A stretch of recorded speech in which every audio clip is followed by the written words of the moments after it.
Assalamualaikum warahmatullahi wabarakatuh. Bismillah, walhamdulillah, wassalatu wassalamu ala rasulillah Sayyidina Muhammad ibn Abdullah wa ala alihi wa sahbihi wa mawalah, la hawla wa la quwata illa billahil aliyyil azim.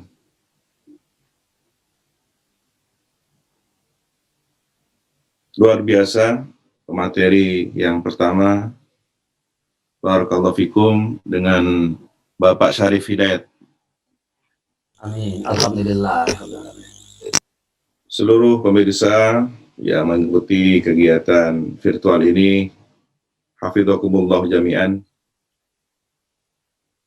Momentum yang sangat tepat memadukan momentum hari lahir baginda Nabi Muhammad SAW dengan semangat Sumpah Pemuda. Dan ini sangat identik sekali tentang kepemudaan. Bahwa baginda Nabi sebagai sosok yang ideal, atau dalam bahasa agamanya adalah al-insanul kamil, berarti beliau ditakdirkan sebagai sosok perangkat manusia yang sempurna, akalnya, jasadnya, keilmuannya. Kita tidak akan pernah tahu kadar, derajat, keistimewaan beliau, sehingga ada ungkapan, tidak ada yang mengenal Nabi Muhammad kecuali Allah, dan tidak ada yang mengenal Allah kecuali Nabi Muhammad. Mengenal di sini secara pengenalan yang sejati, yang hakiki. Maka ketika ada dua kalimat syahadat yang menjadi pedoman kehidupan manusia, asyhadu alla ilaha illallah wa asyhadu anna Muhammadar Rasulullah, sebenarnya kita sudah diperkenalkan melalui isyarat bahwa dalam dua kalimat ini ada kata kunci Allah dan ada kata kunci Muhammad. Untuk mengenal Allah, maka kita harus masukinya melalui kata kunci Muhammad. Sementara kita tidak pernah tahu bagaimana kesempurnaan baginda Nabi Muhammad SAW. Kalau ada benar, di sana ada kebenaran. Kita mengenal Nabi hanya pada bagian-bagian tertentu. Boleh jadi benar, boleh jadi benar. Yang ini juga benar.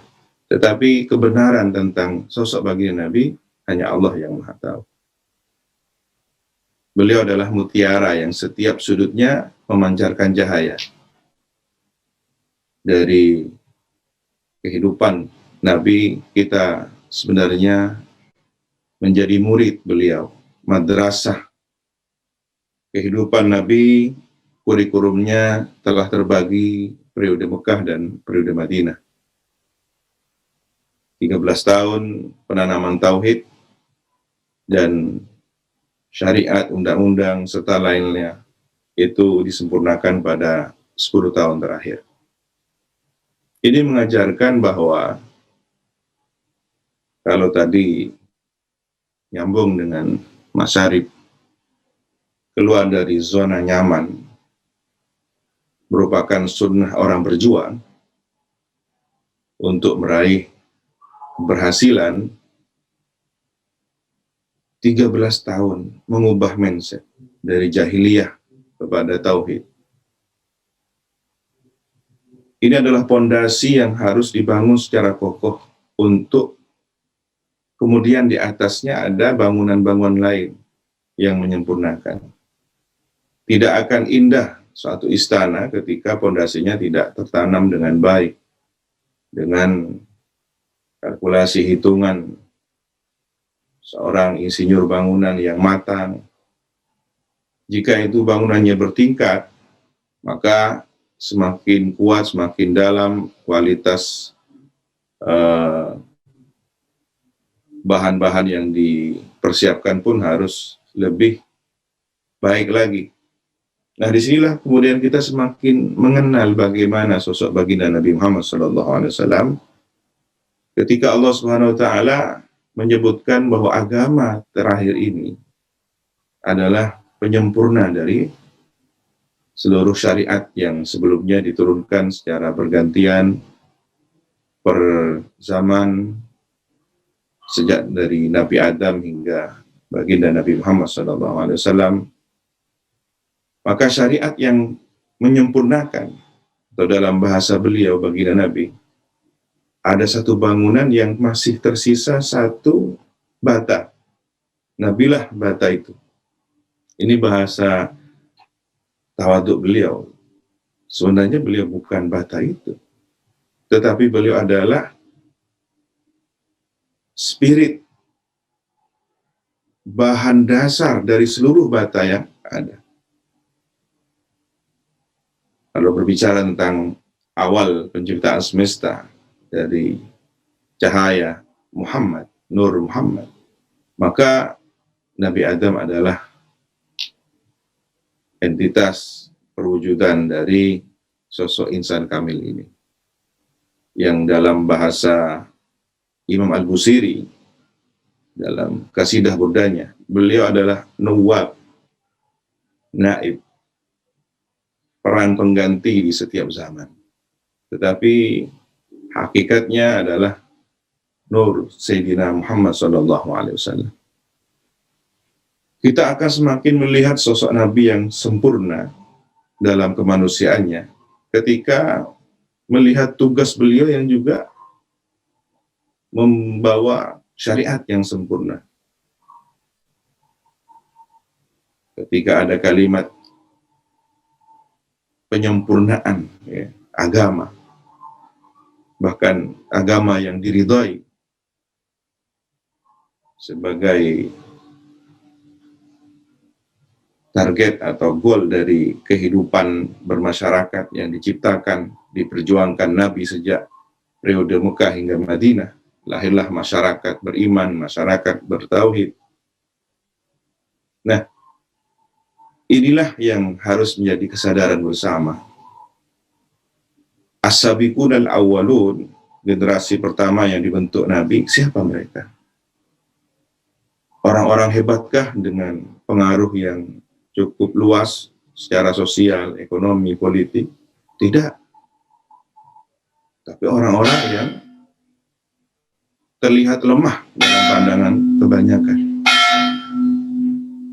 Ketika Nabi ditawari kekuasaan, kalau kita berpikir seperti sebagian orang, mengambil alih kekuasaan lalu menerapkan aturan, sangat mudah Nabi di awal perjuangannya. Begitu pemimpin kaum Quraisy menawarkan, jika engkau Muhammad menginginkan kekayaan, pengaruh atau kekuasaan, kau akan kami jadikan raja. Jika engkau menginginkan kekayaan, kami akan berikan semacam upeti. Jika engkau menginginkan wanita, kami berikan wanita terbaik dari kabilah kami. Tapi apa jawaban Nabi? Beliau menyebutkan benda terbesar di semesta ini, bahwa ketika matahari diletakkan di tangan kanan beliau dan bulan diletakkan di tangan beliau, beliau tidak akan berubah dari sunnah perjuangan. Ini artinya nyambung dari yang disampaikan Mas Syarif tadi. Kita juga harus belajar dari semesta bahwa air yang diam itu tidak sehat. Tapi air yang mengalir, tentu kita sudah paham semua dalam kajian ilmu fikih seperti apa keberkahan air yang mengalir itu. Sebagaimana seorang pencari ilmu, dia harus meninggalkan zona aman, zona nyaman bersama keluarga, berada di tempat terasingkan. Kalau kaum santri mengenalnya mondok, ya, ngaji. harus meninggalkan ayah, ibu, keluarga, orang-orang tersayang di sekitarnya dalam kurun waktu tertentu, belasan tahun, bahkan mungkin puluhan tahun, untuk meraih kemuliaan ilmu. Disitulah sunnah berjuang menggambarkan bagaimana proses itu harus ditempuh, harus dilalui. Ada orang-orang pilihan bersama Nabi. Nah ini, kalau tadi Mas Syarif juga membiarkan pikiran kita bertanya-tanya, saya juga akan membiarkan banyak pertanyaan. Siapakah orang-orang pilihan yang mendampingi perjalanan Nabi? Dan dari faktor usia, mereka adalah orang-orang yang sangat muda belia. Al-Arqam, Ibnul Arqam yang menyediakan fasilitas rumahnya sebagai madrasah pertama dalam Islam. Madrasah pertama dalam Islam bukan Ka'bah, bukan Masjidil Haram, tetapi justru adalah Al-Arqam Ibnul Arqam yang menyediakan rumah beliau yang sangat sederhana itu menjadi fasilitas ruang belajar. Sebelumnya memang Gua Hira lah yang kemudian menjadi ruang belajar, transfer keilmuan dari Allah Subhanahu wa taala melalui malaikat Jibril kepada baginda Nabi. Tetapi ketika harus disampaikan kepada manusia, umat manusia, maka boleh dikata madrasah pertama adalah Baitul Arqam itu sendiri. Di usia berapakah beliau yang harus rela berkorban, menanggung resiko, membela, membantu perjuangan Nabi? Ada catatan sejarah menyebutkan beliau berusia 12 tahun. Anak 12 tahun bisa bertaruh nyawa sekalipun menyediakan rumahnya untuk fasilitas suatu perubahan besar dari masa yang dinilai jahiliyah menuju masa peradaban baru. Berapakah usia Sayyidina Ali ketika mendampingi Nabi? Sangat muda beliau. Yang paling senior Sayyidina Abu Bakar, itu pun di antara usia 30-an tahun. Sayyidina Ammar, Sayyidina Yasir. Nah, inilah sebenarnya semangat kita pada momentum Sumpah Pemuda. Pemuda adalah kata kunci dari perubahan. Perubahan menuju yang lebih baik lagi. Terakhir, untuk kemudian diskusi lebih luas, ya.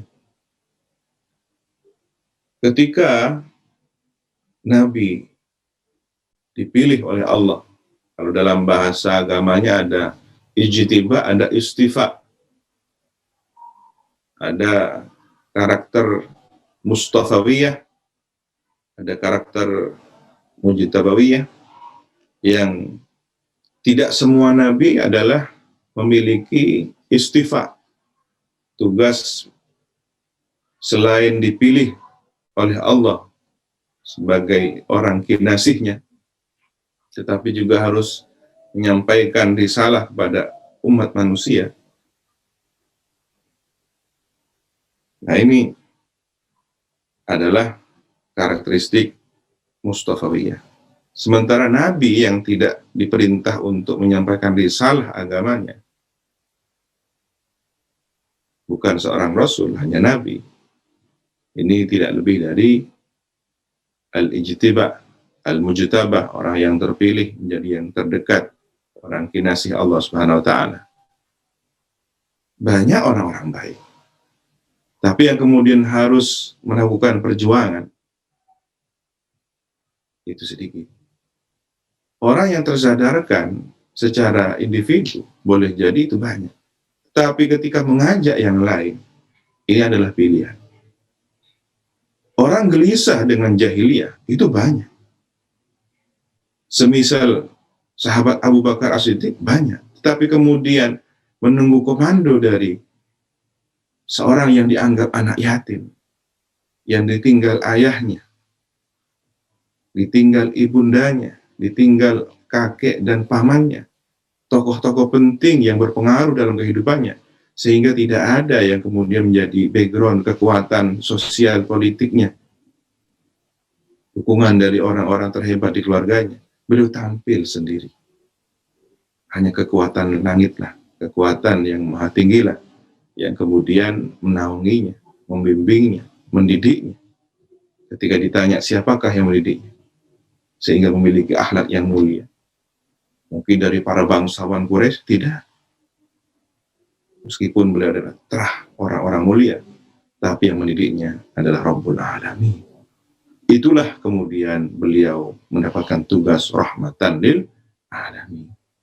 Ketika alam semesta ini menjadi tugas beliau, maka kapasitas beliau semakin terungkap. Siapa sebenarnya manusia pilihan ini? Bagaimana akalnya untuk mewadahi wahyu Allah yang luar biasa, Al-Quran, yang juga merupakan kitab suci penyempurna. Maka mulai tersingkap bahwa untuk kesempurnaan itu yang tadi diulas, kita mendapatkan satu wacana maknaan baru tentang Hanif itu sendiri. Barakallahu fikum Syarif ya. Walaupun kita juga terbuka untuk terus berdiskusi, ternyata merasa cukup adalah bukan jalan sukses, tetapi memperbaiki dan terus memperbaiki. Ini adalah sunnah min bani Adam, anak cucu Sayyidina Adam. Bagaimana Nabi Adam harus menjalani jalan takdirnya, merasa bersalah pada Allah, merasa dengan segala ketidaksempurnaannya, beliau meniti jalan taubat. Tentu taubat di sini berbeda dengan taubatnya seorang yang berbuat perbuatan keji, fahisyah.